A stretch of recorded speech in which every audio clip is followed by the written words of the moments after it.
Acts chapter 22. Brethren and fathers, hear my defense before you now. And when they heard that he spoke to them in the Hebrew language, they kept all the more silent.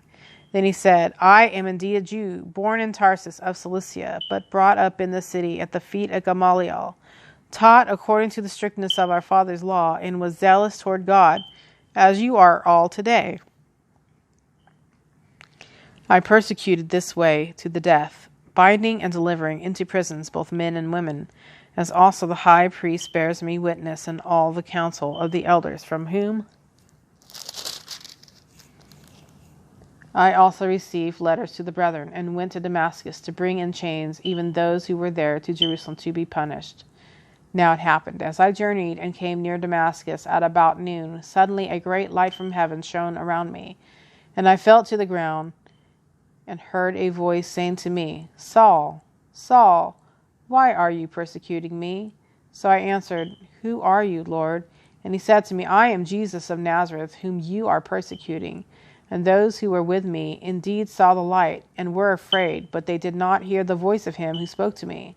So I said, What shall I do, Lord? And the Lord said to me, Arise and go to Damascus, and there you will be told all things which are appointed for you to do. And since I could not see for the glory of that light, being led by the hand of those who were with me, I came into Damascus.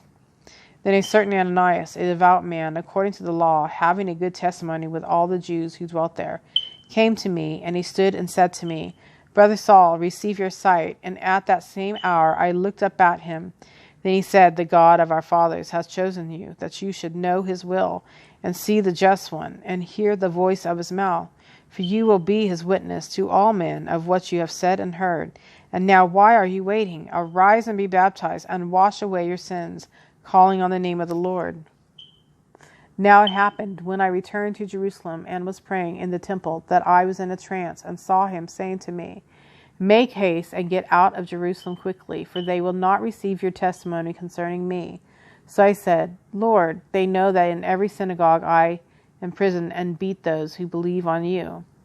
And when the blood of your martyr Stephen was shed, I also was standing by, consenting to his death, and guarding the clothes of those who were killing him.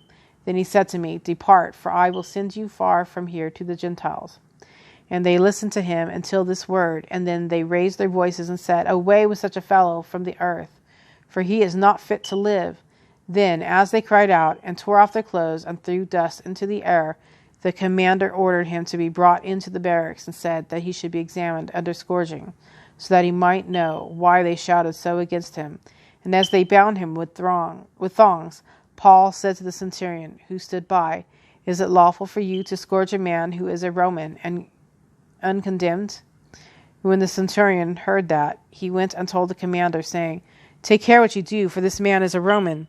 Then the commander came and said to him, Tell me, are you a Roman? He said, Yes. The commander answered, With a large sum I obtained this citizenship. And Paul said, But I was born a citizen. Then immediately those who were about to examine him withdrew from him, and the commander was also afraid after he found out that he was a Roman, and because he had bound him. The next day, because he wanted to know for certain why he was accused by the Jews, he released him from his bonds, and commanded the chief priests and all their council to appear, and brought Paul down, and set him before them.